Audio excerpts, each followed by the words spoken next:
Labas rytas, draugai. Na ką, kadrai esantis man už nugaros baigė apskrėti visą pasaulį. Įvyko Donaldo Trumpo ir Vladimiro Putino susitikimas. Visi slavikai, tie slavų Ukrainai žviegia, kaip čia taip, kaip čia taip. Net Stano parašė postą, dar Delfi neparašė, bet gal jau ir parašė. Žodžiu, visi čia kvykia staugia, bet tai įvyko, kas buvo prognozuota, ką adekvatų žmonės ir normalūs prognozavo ir sakė, kad tai anksčiau ar vėliau vyks. Sutikimas, pasižiūrėkite, buvo neįtikėtinai šiltas. Donaldas Trumpas pasitiko Vladimirą Putiną oro uoste prie lėktuvo, ne taip kaip Zelenskį ar Makroną, suprantat, tai tik tai rodo, kad vis dėlto šitos dvi didžiosios galios susitarė, tik tai dabar klausimas kyla, dėl ko jie susitarė. Ir čia visi tie žviegimai, sapalionis, nesąmonės, kad čia turi būti Putinas sulaikytas ar dar, kad tai yra visiškas briedas.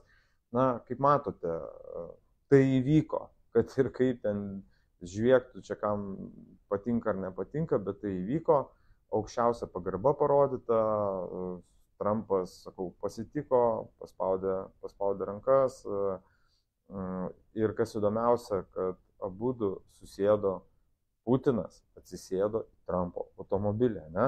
Tai galėtų būti, tai galėjo tam būti automobilis sulaikytas, ne, čia nustokim šnekėti nesąmonės. Tai yra aukščiausio lygio ir didžiausios pagarbos sutikimas.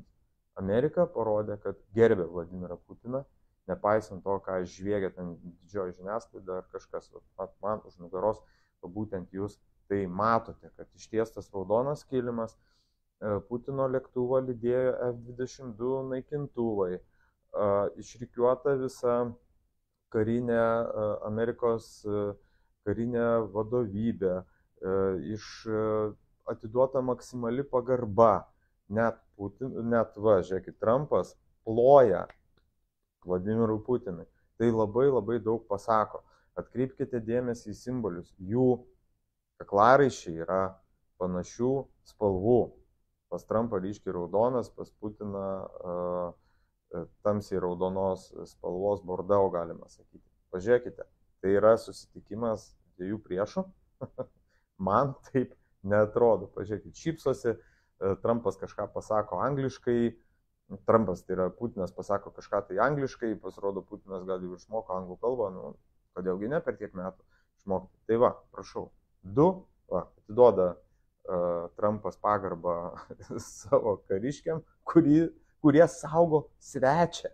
Taip, jums nepasigirdo, Amerikos kareiviai šiuo metu saugo Rusijos prezidentą. Na, tai yra, tai tiesa, tai sakau, čia ne apie tai patinka ar nepatinka, čia apie tai, kad dvi didžiosios galios, pasikartosiu, panašu, kad susitarė. Ką jie kalbėjo, dar nežinoma, turbūt girdėjote jau spaudos konferenciją, ar kas stebėjote, kad komentarų jokių žiniasklaidai atsakymų į klausimus praktiškai nebuvo. Buvo bandoma provokuoti Putiną, ten klausti apie Ukrainą, jis visiškai praignoravo, nes jam nusispjavo. Pasisakė Putinas apie tą Ukrainą, kad jo, čia šitas klausimas sprendžiamas ir viskas. Visi slavikai, tie, kurie žviegia slavą Ukrainę, žviegia dabar dar labiau. Tik tai klausimas, tai dabar Lietuva ką puls? Amerika? O Amerikai sankcijas pritaikys Lietuva ar nepritaikys? Ne? Kažkaip tai įdomiai visi šitie reikalai. Kaip čia tas dėliosis, kaip čia mūsų ką Nausėdas kalbės, ar visos kitos nuosėdos ką kalbės. Neaišku. Tai va, nenoriu šiandien per daug išsiplėsti. Visiems gero prasidėjusio savaitgalio, aišku, savaitgalis jau prasidėjo vakar. Apie tai ir dar daugiau, detaliai bus ir daugiau informacijos. Jau gavau informacijos iš visų šaltinių, ne tik iš Delfi ir iš 15 minučių ar LRT, kur briedą rašo ir žviegia staugia, o šiek tiek yra daugiau. Tai apie tai, kaip ir jau tampa tradicija, sekmadienį tiesioginio eterio metu aš papasakosiu gerokai daugiau. Apie tai kalbės visas pasaulis. Šios savaitės tema ir dar daugelio savaičių pagrindinė tema liks būtent šita. Kaip ir minėjau, pasižiūrėkit, sėda Putinas į Donaldo Trumpo, Amerikos prezidento automobilį. Ką tai rodo? Tai rodo, kad jie pasitikė vienas kitu. O kur Zelenskis? Ką? O kur Zelenskis?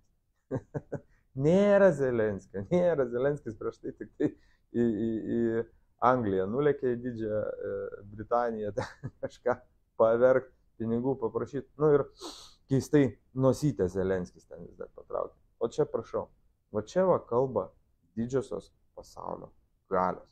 Va čia yra rimčiausia pasaulio chebra. Nu, kažkada turbūt dar įvyks susitikimas ir su Kinijos Liaudies Respublikos vadovu. Tai va tiek va žinių, laukite rytoj sekmadienio tiesioginės transliacijos, papasakosiu kur kas daugiau. Iki.